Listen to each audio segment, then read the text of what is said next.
নবী মুহাম্মদ রাসূলুল্লাহ সাল্লাল্লাহু আলাইহি ওয়াসাল্লাম জানিয়ে দেন, ওই সাহাবায়ে কেরাম হুজুর কিছুদিন পরে সাথে করে একটা মানুষকে নিয়ে আসে। আমি নবী আমার সামনে দাঁড় করিয়ে দেয়, আমি মুস্তাফা আমার সামনে দাঁড় করিয়ে দেয়, আমি রাসূল আমার সামনে দাঁড় করিয়ে বলতে থাকে, ইয়া রাসূলুল্লাহ, ইয়া হাবিবাল্লাহ, হুজুর অমুক দিনে যে খাবারটা আপনার জন্য নিয়ে এসেছিলাম, যেটা আপনি মজা করে খেয়েছিলেন, আপনার রুচিশীল খাদ্যটা অমুক দিন যেটা আপনার জন্য নিয়ে এসেছিলাম, সেটা ইনার দোকান থেকে কিনে নিয়ে এসেছিলাম, ইনার কাছ থেকে নিয়ে এসেছিলাম। হুজুর ফকির মানুষ, আমি কোথায় টাকা পাবো, অর্থ পাবো, সম্পদ পাবো? হুজুর গিয়েছিলাম, ইনার দোকানটা দেখি আপনার পছন্দকর খাবারটা পাওয়া যাচ্ছে, হুজুর ধার করে নিয়ে এসেছি, হুজুর আপনার সামনে দিয়ে দিয়েছি। হুজুর অর্থ নাই, সম্পদ নাই, টাকা নাই যে তার ধারটা মিটিয়ে দেব।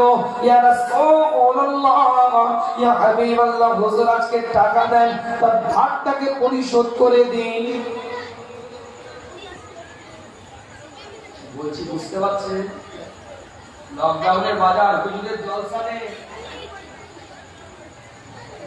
আমার ভাই চলে গেছে, ইলিশ মাছ, চিংড়ি মাছ, 5 কেজি খাসির গোশত নিয়ে হাজির হয়ে গেছে। আমি তার খাতিরের সাথে দাম করি, বাড়িতে নিয়ে যাও, দুপুরে খেয়ে যাবে, সুন্দর করে বলে দিতাম। 1 সপ্তাহ পরে বিলটা নিয়ে যাচ্ছে, হুজুর 13,626 টাকা। কি হয়েছে? ফোন পেতে পাঠিয়ে দিবে না নিয়ে আসতে হবে? কেন গো? অমুক দিনে যে নিয়ে গেলাম ইলিশ মাছ, চিংড়ি মাছ, 5 কেজি খাসির গোশত, তার বিলটা হয়েছে, যদি ফোন পেতে পাঠিয়ে দেন তাহলে কষ্ট করে আর যাবো না। মনে মনে ভাববো, কে ঝকমারি করে তোকে আনতে বলেছিল? সামনে বলতে না পারলেও মনে মনে ভাববো, কে ঝকমারি করে তোকে আনতে বলেছিল? এমনি অবস্থা খারাপ। আমার রাসূল কি বলছে, মুস্তাফা কি বলছে, সরকারে কায়নাত কি বলছে, মদিনাতুল দুলাল কি বলছে, ইমামুল মুরসালিন কি বলছে, ইমামুল হুদা কি বলছে? ওই সাহাবাটার ওই কাজটাকে আমার পছন্দ লাগে। টাকা নাই, অর্থ নাই, সম্পদ নাই, আপনার কোনো ক্ষমতা নাই কিছু কেনার, কিন্তু আমি নবী আমার প্রতি মহব্বত আছে, যে এটা আমার রাসূল ভালোবাসে, কিনে নিয়ে চলে এসেছে, পরে ধার করে এনেছে, আমার কাছ থেকে নিয়ে যাচ্ছে। আমি নবী এই দুটো কারণে ওই সাহাবাটাকে মহব্বত করে তাকে লাভ করে দিলাম। জোরে বলবেন না? চিৎকার দিয়ে বলা যাবে না? আল্লাহ পাক সকলকে কবুল করেন, সকলে বলেন আমিন। আলোচনা বুঝেন? লজ্জিত, পদদলিত, অসহায় মানুষদের পাশে আল্লাহ রাসূল তাদের আনন্দিত করার জন্য, মুখে আনন্দে খুশি ফুটিয়ে দেওয়ার জন্য খোদা তাদেরকে সহযোগিতা করে। আপনাদের খিদমতে আশা করি ইমানদারের মধ্যে একটা আওয়াজ দেন, নারে তাকবীর,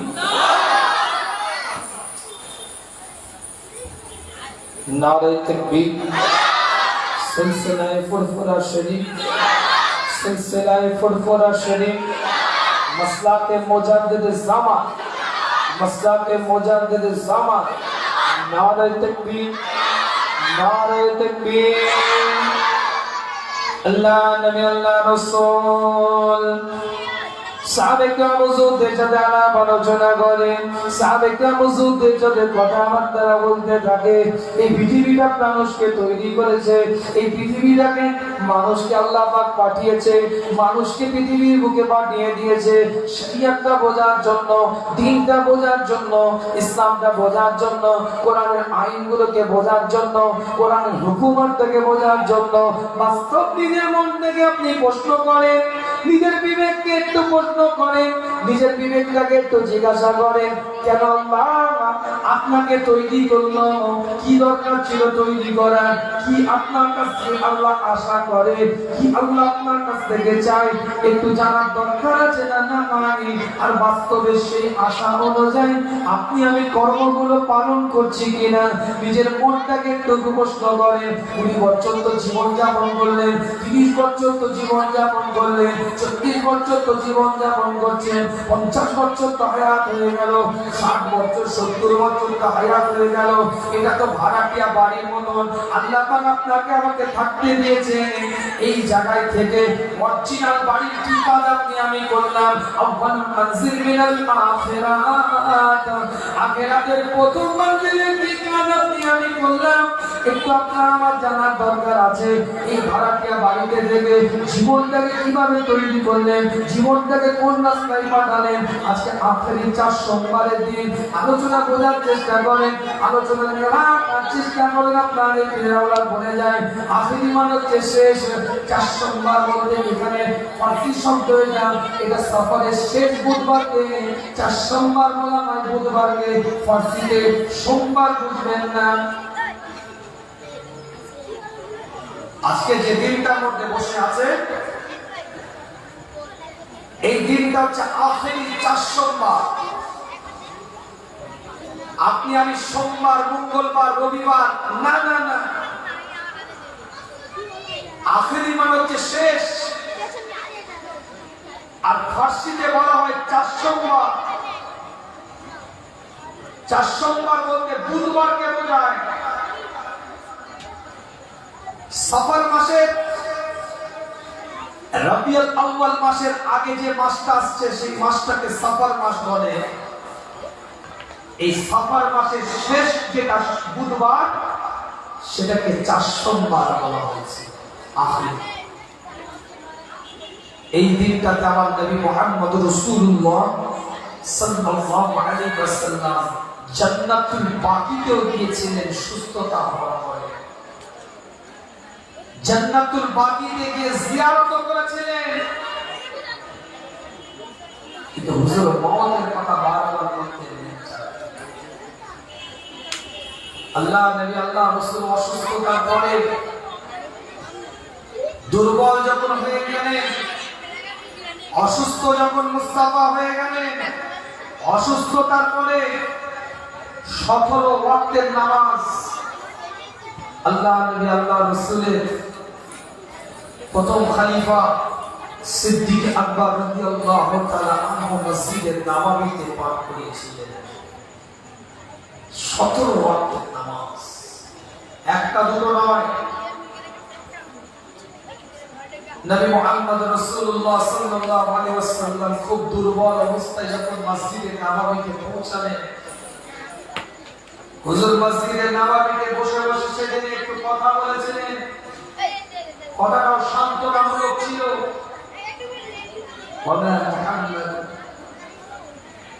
আল্লাহ নবী আল্লাহ রাসূল কোরআনের আয়াত দ্বারা বলছে, আমি নবী মুহাম্মদ রাসূলুল্লাহ সাল্লাল্লাহু আলাইহি ওয়াসাল্লামের পূর্বে অনেক নবী রাসূল পৃথিবীর বুকে এসেছে। কত খালাত মিন কাবলিহি রাসূল, তাদেরকে আল্লাহর দরবারে ফিরে যেতে হয়েছে। এই সম্পর্কে আমার রাসূল আলোচনা করলেন, বাড়িতে আসলেন। 12 রবিউল আউয়াল মাসে ইন্তেকাল করলেন, আল্লাহ তাকে শাহাদাত দিলেন। তবে যে কথা বলছিলাম, যে পয়েন্ট থেকে এদিকে আসলাম, যে আখেরি 4 সোমবারের দিনে আজকে বিবেককে প্রশ্ন করেন, আপনার আমার কর্মকাণ্ডটা কতটা শরীয়ত অনুযায়ী, কতটা শরীয়তের বাইরে, কতটা জায়েজ অনুযায়ী, কতটা নাজায়েজ অনুযায়ী? নিজের বিবেক, নিজের জ্ঞান, নিজের মনকে প্রশ্ন করেন। পৃথিবীর কোন মানুষের কাছে বিচার দিতে হবে না, নিজের বিচার নিজে করেন। আল্লাহ কেন তৈরি করলেন সেই তৈরি অনুযায়ী আপনাকে কাজ করছি না করি না। পৃথিবীটা মুমিনদের জন্য জেলখানা। পৃথিবীর সমস্ত জায়গায় মুমিনরা অত্যাচারিত হবে, লাঞ্ছিত হবে। আল্লাহ নবী আল্লাহ রাসূল জানিয়ে দেয়, শুধু আখেরি জামানা বলে নয়, শেষ জামানা বলে নয়, পৃথিবীর বুকে যারা আল্লাহকে এক বলে স্বীকার করে নেবে, পৃথিবীর বুকে যারা ওয়াহদানিয়তের উপরে বিশ্বাস করে নেবে, নবীর রিসালাতকে যারা মেনে নেবে, একত্ববাদের উপরে যারা বিশ্বাস করে নেবে, জাবানটাকে কুল হুয়াল্লাহু আহাদ আল্লাহুস সামাদ লাম ইয়ালিদ ওয়া লাম ইউলাদ ওয়া লাম ইয়াকুল লাহু কুফুয়ান আহাদের উপরে যারা ঈমানটা নিয়ে আসবে, পৃথিবীর বুকে যারা ঈমানের মুজাম্মিল, ঈমানের মুফাসসিরের উপরে ঈমানটা নিয়ে আসবে, আল্লাহকে এক বলে স্বীকার করে নিবে, মৌলাকে এক বলে স্বীকারোক্তিটা দিবে, রবকে এক বলে স্বীকার করবে, তার পাঠানো পয়গম্বর মুস্তাফাকে নবী বলে মেনে নিবে, সরকারে কায়নাতকে রাসূল বলে মেনে নিবে, পৃথিবীর বুকে তারাই লাঞ্ছিত হবে, পৃথিবীর বুকে তারা বিভিন্ন ভাবে অপমানিত হতে পারে, পৃথিবীর বুকে তারা বিভিন্ন জায়গায় পদদলিত হতে পারে। কেন পৃথিবীর বুকে তাদের এটা এই জায়গাটা জেলখানার মতো, জেলখানায় আবদ্ধ থাকাটা যেমন একটা কয়েদিদের জন্য কষ্টকর, ঈমানদারদের জন্য পৃথিবীর বুকে বেঁচে থাকাটা ওই রকম কষ্টকর। এই কিতাবগুলো পড়ে দেখেন, মুমিন কোনদিন, মুমিনের তিনটা খুসুসিয়াতের মধ্যে একটা খুসুসিয়াত, মুমিন কোনদিন হায়াতকে পছন্দ করে না, মুমিন সব সময় মওতকে পছন্দ করে থাকে। হায়াত মুমিন পছন্দ করে না, মুমিন মওতকে পছন্দ করে থাকে। মুমিনের পছন্দ হচ্ছে মওত, মৃত্যু কখন আসবে, মওত কখন আসবে, আল্লাহর দিদার কখন পাবো, মিনহা খালাকনাকুম ওয়া ফিহা নুঈদুকুম ওয়া মিনহা নুখরিজুকুম তারাতান উখরা। মুমিন জানে কবরের মধ্যে শোয়াবার সঙ্গে সঙ্গে আমার মুস্তাফা দিদার হয়ে যাবে। মা কুনতা তাকুল ফি হাযিহির রাসূল, সরকারে কায়নাতকে দেখানো হবে, আল্লাহর নবী আল্লাহ রাসূলকে দেখিয়ে বলা হবে মা কুনতা তাকুল ফি হাযিহির রাসূল, এই ব্যক্তিটা সম্পর্কে তোমার ধারণাটা কি? মৃত্যু ব্যক্তি আপনার দেখতে পাবে মুস্তাফাকে। ঈমানদারদের যদি মৃত্যু হয়, শরীয়ত থেকে বুকে নিয়ে যদি মৃত্যু হয়, কোরআন থেকে বুকে নিয়ে যদি মৃত্যু হয়, আল্লাহ নবী আল্লাহ রাসূলের দিদারে মুস্তাফাকে চিনতে পারবে। কবরটা জান্নাতের টুকরা আমার আল্লাহ বানিয়ে দিবে। ঈমানদার কখনো হায়াত চায় না, ঈমানদার কখনো হায়াত চায় না, ঈমানদার মওতের দিকে থাকে। তাই কোরআনের প্রত্যেকটা আয়াত যেখানে হায়াতের কথা বলা হয়েছে, সেখানে মওতের কথা বলা হয়েছে। মওত আর হায়াতকে যেখানে এক জায়গায় আনা হয়েছে, কোন জায়গায় হায়াতকে আগে বলা হয় না, মওতকে আগে বলা হয়েছে। কখনো জায়গায় হায়াতের কথার ডেফিনিশন আগে দেওয়া হয়নি, মওতের ডেফিনিশন আগে দেওয়া হয়েছে। হায়াতের সংজ্ঞা আগে দেওয়া হয়নি, মওতের সংজ্ঞা আগে দেওয়া হয়েছে। আমি বলি না, একটা কোরআনের আয়াত বলি, সূরাতুল মুলক বলে দেখেন, দ্বিতীয় নাম্বার আয়াতের মধ্যে পরিষ্কার কোরআন তার ভাষায় জানিয়ে দেয়, পরিষ্কার কোরআন তার ভাষায় এলান করে দেয়। আল্লাহ রাব্বুল আলামিন মুস্তাফার উপর আয়াতটা নাযিল করে দেয়, ওয়াল্লাযী খালাকাল মাউতা ওয়াল হায়াতা লিয়াবলুয়াকুম আইয়ুকুম আহসানু আমালা। পরিষ্কার কোরআন তার ভাষায় জানিয়ে দিচ্ছে, আগে মওতের খবর দিচ্ছে, তারপরে হায়াতের খবর দিচ্ছে। এর দ্বারা পরিষ্কার ঈমানদার কখনো মৃত্যু নিয়ে ভাবে, কখনো হায়াত নিয়ে ভাবে না। কারণ ঈমানদার জানে এটা ক্ষণস্থায়ী জীবন, ভাড়াটিয়া বাড়ির প্রতি দরদ করে লাভ নাই, আসল বাড়িটাকে বাংলো তৈরি করতে হবে।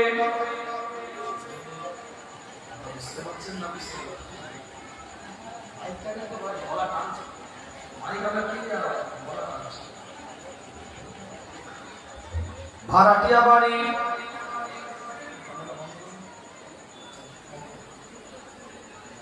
ভাড়াটিয়া বাড়ির প্রতি দরদ থাকে না মুমিনের। ভাড়াটিয়া বাড়ির কাজ করতে যায়, একটা ঘর ভাড়া নিয়েছে, একটা ফ্ল্যাট নিয়েছে, সেটাকে দরদ থাকে, তোমার ভেঙে চলে যাচ্ছে, কষ্টে শিফটিং চলে যাচ্ছে, প্লেট দেখিয়ে দিচ্ছ শিফটিং বোঝার জন্য। এসির গালা খুলে যাচ্ছে, খুলে যাবে, ভেঙে যাবে, দেখার দরকার নেই। আলোচনা বোঝার চেষ্টা করে, আলোচনা নেওয়ার চেষ্টা করে। শরিয়ত বুঝুন, দিন বুঝুন। অভিনয় নাটক করার জায়গা নয়। এ তো ভাড়াটিয়া বাড়ি, ক্ষণস্থায়ী বাড়ি। আসল বাড়িটা বাংলো তৈরি করে, বিদেশে থাকে, বাইরে থাকে, ওখান থেকে টাকা পাঠায়, ঘরের জায়গাটা বাংলো পাওয়া। একটা এসি লাগা, আমি 6 মাস পরে যাবো। এখানে থেকে কবরে এসিটা লাগিয়ে যেতে হবে। আলোচনা বোঝার চেষ্টা করেন, আলোচনাটা নেওয়ার চেষ্টা করেন। না বানওয়াটি আলোচনা আপনাদের খিদমতে নয়, না বানওয়াটি কথাবার্তা আপনাদের খিদমতে নয়। দলিল কেবলি দুটো আপনাদের খিদমতে আলোচনা করে যায়। ইমানদারদের জন্য নাজাতের জায়গা হচ্ছে কিয়ামতের দিনে, ইমানদারদের জন্য নাজাতের জায়গা হচ্ছে পুলসিরাতের দিনে, ইমানদারদের জন্য নাজাতের জায়গা হচ্ছে রাসূলের শাফাআতের দিনে, ইমানদারদের জন্য নাজাতের জায়গা হচ্ছে জান্নাতের টুকরাটার মধ্যে, ইমানদারদের জন্য নাজাতের জায়গা হচ্ছে কবরের মধ্যে। প্রশ্ন করবেন, হুজুর কিয়ামতের দিন তো কঠিন শুনেছি, আবার ইমানদারদের জন্য নাজাত?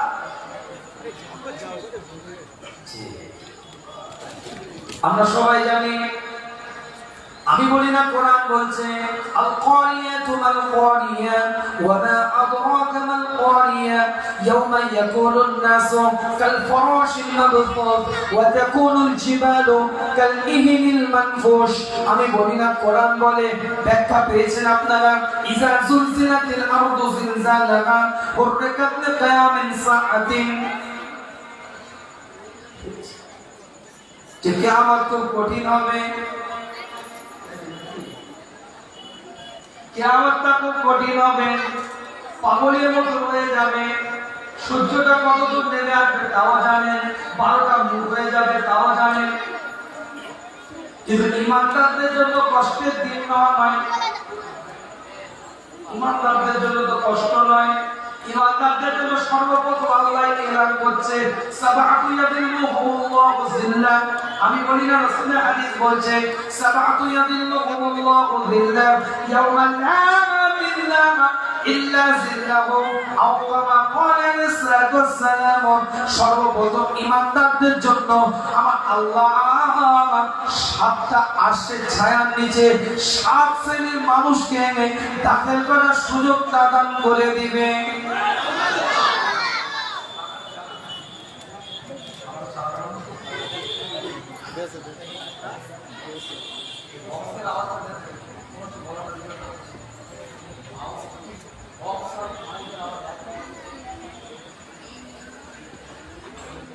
কাল কিয়ামতের ময়দানে, কাল হাসরের ময়দানে খুব আলোচনা করার চেষ্টা করেন। আপনাদের খিদমতে আপনাদের প্রিয়রা দুটো কথা বলে যায়। ইমানদার ব্যক্তিদের জন্য নিয়ামত আছে, মর্যাদা আছে, মার্তবা আছে। পৃথিবীতে তারা লাঞ্ছিত, পৃথিবীর বুকে তারা বঞ্চিত, পৃথিবীতে ইমানদারকে কষ্ট দেওয়া হয়েছে, পৃথিবীর বুকে বেলালের বুকে গরম আপনার কি বলে ওই পাথর চাপিয়ে দেওয়া হয়েছে, পৃথিবীর বুকে সুমাইয়াকে কতল করা হয়েছে, পৃথিবীর বুকে সাহাবায়ে হুজুরদেরকে কষ্ট করা দেওয়া হয়েছে, পৃথিবীর বুকে যুগে যুগে যারা সত্যকালে ঈমানের রাস্তায় ছিল, শরীয়তের রাস্তায় ছিল, দ্বীনের রাস্তায় ছিল, তাদেরকে কষ্ট দেওয়া হয়েছে, তাদের উপরে পেটা দেওয়া হয়েছে। আখিরাতে তাদের নাজাতের জারিয়া, আখিরাতে তাদেরকে নিয়ামত দেওয়া হবে। আমি বলি না, কোরআন পরিষ্কার করে জানিয়ে দেয় ইয়াউমা তারাল মুমিনিনা ওয়াল মুমিনাত, কিয়ামতের দিনে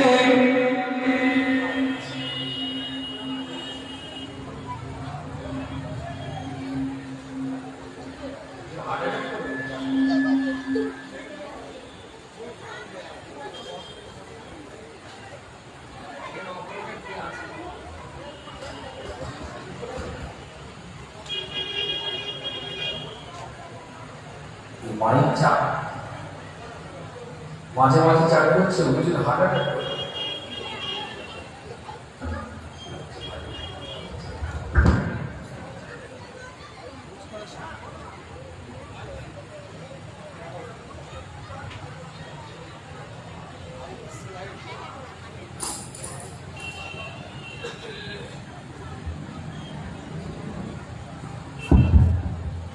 জিকির করেন লা ইলাহা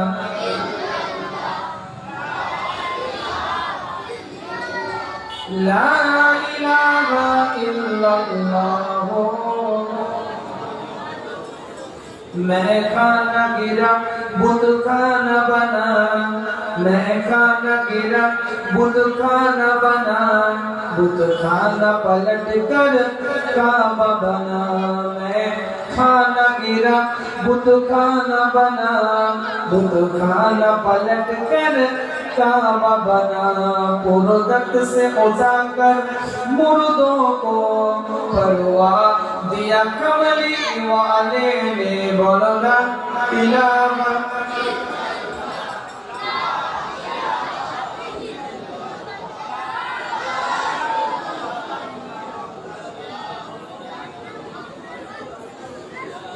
अल्लाह नबी अल्लाह रसूल জানিয়ে দেয় কাল কিয়ামতের ময়দানে কাল হাসরের ময়দানে ওই কঠিন সময় মুমিনদের জন্য আল্লাহ পাক এলান করে দিবে মুমিনদের জন্য আমার আল্লাহ আমার মাওলা পরওয়ারদিগার ঘোষণা দিয়ে দিবে ইমানদারদেরকে দেখতে আমার আল্লাহর রাসূলকে আল্লাহ এলান করবে মাকামে মাহমুদ নামক একটা জায়গার মধ্যে আমার মুস্তাফাকে ওই জায়গায় বসিয়ে দেওয়া হবে হে নবী হে আমার রাসূল আপনি দেখেন আপনার উম্মতের অবস্থাটা আপনি দেখেন আপনার উম্মতদেরকে আল্লাহ কি সম্মানটা দিচ্ছে আপনার উম্মতদেরকে আল্লাহ কি মর্যাদার অধিকারী বানাচ্ছে আপনার উম্মতদেরকে আল্লাহ পাক কি মার্তবার অধিকারী বানাচ্ছে আপনি মাকামে মাহমুদের মধ্যে বসে বসে দেখেন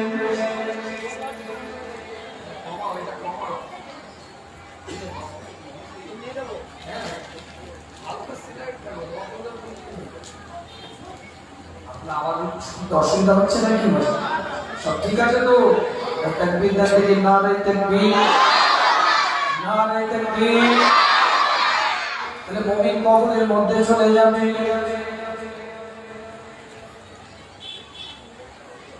মুমিন যখন কবর থেকে উঠবে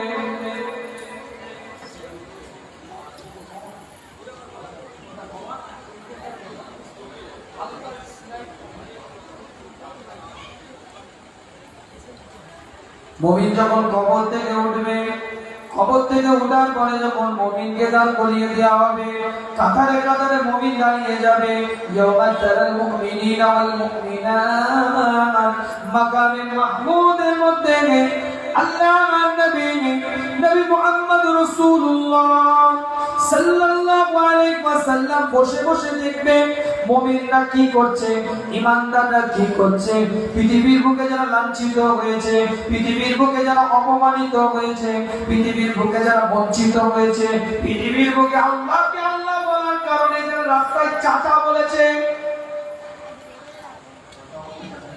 আমাদেরকে চাচা বলে বয়স তার 45 হবে আমার বলছে চাচা ওটা চাচা নয় ওটা একটা ক্রিটিসাইজ কদিন বাজারে ছিল লাদেন ওটা কিন্তু ক্রিটিসাইজ লাদেন আপনাকে আমাকে বলছে হাওড়া স্টেশনে শিয়ালদা স্টেশনে দাঁড়িয়ে আছেন পিছন থেকে বলছেন লাদেন তো এখনকার বলে না বিরাট কোহলি ওরা তো দাঁড়িয়ে আছে এখনকার বলে না মেসি ওটা কেটে দিয়েছে ওরা তো মুখে দাঁড়িয়ে আছে এখন তো বলে না মিস্টার জি আর নামটা বললাম না ও তো সাইজ বড় করে দিয়েছে কথা বলে না বুঝতে পারছেন এখন তো বলতে পারে সে বলবে না তো হাম খাইতে হবে সবদাম খাইতে শরাব সব পাখি মাছ খায় মাছ খাওয়ার দোষ হয় কথা বলে মুসলমান দাঁড়িয়ে রাখলে চাচা হয়ে যাবে লাদেন হয়ে যাবে মুসলমান দাঁড়িয়ে রাখলে অসভ্য হয়ে যাবে ক্লিন সেভ করে ঘুরে বেড়ালে সভ্য হবে আর এখন দাড়ি রাখাটাই ফ্যাশন হয়ে গেছে মুসলমান দাঁড়িয়ে রাখলে টেররিস্ট জঙ্গি সন্ত্রাস আর বিরাট কোহলি দাঁড়িয়ে রাখলে ফ্যাশন মেসি দাঁড়িয়ে রাখলে ফ্যাশন কথা ঠিক বলছি তো কি করবে সেটাই তো আজকে আলোচনা এই জায়গাটাই তো অসহায় পদদলিত নিপীড়িত সমাজে সমাজে মাথা তুলে দাঁড়াতে দিবে না। এই আজ থেকে নয়, এটাই তো পৃথিবী, এটাই তো আর জমিন। এ জমিনে তো এজন্য ইমানদারকে বেঁচে থাকাটা জাহান্নামে আপনার কি বলে জেলখানার মতো। এই জন্যই তো আল্লাহ কবুল করেছেন কাল কিয়ামতের ময়দানে, কাল হাসরের ময়দানে যারা পৃথিবীর বুকে বিভিন্ন সামাজিকভাবে পদদলিত হয়েছে, সামাজিকভাবে অপমানিত হয়েছে, সামাজিকভাবে বিভিন্ন ক্ষমতা প্রয়োগ করে তাদেরকে ব্যাকফুটে দিয়ে দেওয়া হয়েছে, কাল কিয়ামতের ময়দানে, কাল হাসরের ময়দানে পরিষ্কার করে কোরআন তার মাঝে জানিয়ে দেন আল্লাহ তাদেরকে সম্মান দিবে। মুমিনদের মধ্যে থেকে আল্লাহ তাদেরকে ইজ্জত দিবে, আমার আল্লাহ তাদেরকে তাজিম করে দিবে, সম্মান দিয়ে দিবে। কি সম্মান দিবে আমি বলছি না, কোরআন বলছে, পরিষ্কার করে কোরআন লিখে কোরআন তার ভাষার মধ্যে জানিয়ে দিয়েছে। পরিষ্কার করে কোরআন তার ভাষার মধ্যে জানিয়ে দিচ্ছে ইয়াসানুরুম বাইনা, তাদের হাতের মধ্যে বাইনা নূরুকুম বাইনা আইদিহিম ওয়া বিআইমানিহিম, নূরুকুম বাইনা আইদিহিম ওয়া বিআইমানিহিম। পরিষ্কার করে কোরআন তার ভাষার মধ্যে জানিয়ে দিচ্ছে তাদের হাতের মধ্যে আল্লাহ পাক নূর দিয়ে দিবে, তাদের কপালের মধ্যে থেকে আমার আল্লাহ নূর দান করে দিবে। দুটো জিনিস আমার আল্লাহ পাক নিয়ামত দিবে, তাদের ডান হাতে আমলনামাটা দিবে। যখন সে আমলনামা পেয়ে যাবে, আমি বলছি না কোরআন বলছে, সূরাতুল আল ইমরান 186 নম্বর আয়াতটা বলে দেখেন, ইন্নামা তুআফুনা উযুরাকুম মিন ইয়াউমিল কিয়ামাতি ফামান যুযিকা আনিন নার ওয়া উদখিলাল জান্নাতা ফাকাদ ফাজ।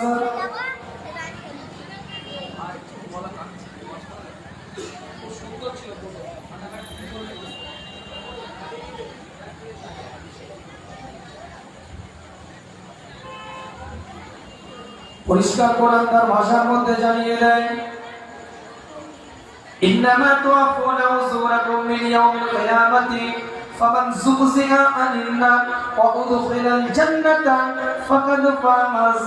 সে কাল কিয়ামতের ময়দানে, কাল হাসরের ময়দানে পরিষ্কার কোরআন তার ভাষায় জানিয়ে দেয়, নূরুকুম বাইনা আইদিহিম ওয়া বিআইমানিহিম। তারা যখন ওই আমলনামাটা হাতে নিয়ে, ডান হাতে আমলনামাটা নিয়ে তাদের পরিবার পরিজনের কাছে যখন যাবে, পুরস্কার প্রাপ্ত যখন আমলনামাটা নিয়ে, রেজাল্ট যেমন বাচ্চা ছেলে স্কুলে পায়, রেজাল্ট যেমন বাচ্চা ছেলে স্কুল থেকে ফিরে আসে, আপনার সন্তান স্কুল থেকে ফিরে এসে রেজাল্ট যেমন দৌড়াতে দৌড়াতে এসে দেখায়, আপনার সন্তান কলেজে পাশ করার পরে রেজাল্ট যেমন দৌড়াতে দৌড়াতে এসে দেখায়, আপনার সন্তান চাকরি পরীক্ষাতে পাশ করার পরে রেজাল্টটা নিয়ে আপনার কাছে যেমন দৌড়াতে দৌড়াতে আসে, পরিষ্কার করে আপনি যেমন আনন্দিত হন, সেও যেমন আনন্দিত হয়। কাল কিয়ামতের ময়দানে, কাল হাসরের ময়দানে রেজাল্টটা নিয়ে বান্দা যখন দৌড়াতে দৌড়াতে তার পরিবারের কাছে যাবে, তার পরিবারের কাছে উপস্থিত হবে, আল্লাহ পাক বলতে থাকবে, ফেরেশতা আমার ফেরেশতা তাদেরকে জানিয়ে দেন, তাদেরকে বলে দেন, তোমরা আনন্দিত হয়েছো, তোমরা খুশি হয়েছো, তোমরা রেজামান্দি হয়েছো, আল্লাহ তোমাদের উপরে খুশি, আল্লাহ তোমাদের উপর রেজামান্দি।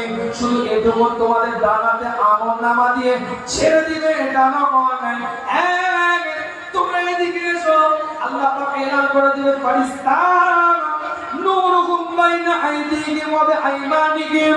আমি আল্লাহ এলান করে দিলাম, আমি মাওলা পরবর্তীকাল ঘোষণা দিয়ে দিলাম, তাদের ডান হাতের এই বৃদ্ধা আঙুলটা দিয়ে আলো বের করে দাও, আলোকিত করে দাও, এবং তাদের কপালের মধ্যে আলো করে দাও। কিতাবের রিওয়ায়াতের মধ্যে এসেছে, পরিষ্কার করে লেখা আছে, হাদিসের কিতাবগুলো খুলে দেখেন, মুস্তাদরাক বিল আকিল কিতাবের মধ্যে লেখা আছে, আল্লাহর নবী মুহাম্মদ রাসূলুল্লাহ সাল্লাল্লাহু আলাইহি ওয়াসাল্লাম জানিয়ে দেয়, পরিষ্কার করে লেখা আছে, কাল কিয়ামতের ময়দানে, কাল হাসরের ময়দানে ওই নূরের আলোয় আলোকিত মানুষগুলো দাঁড়িয়ে থাকবে, একটা শহর থেকে আরেকটা শহর ইমানদারের নূরে, ইমানদারের আলোয় গোটা অন্য শহরটা আলোকিত হয়ে যাবে।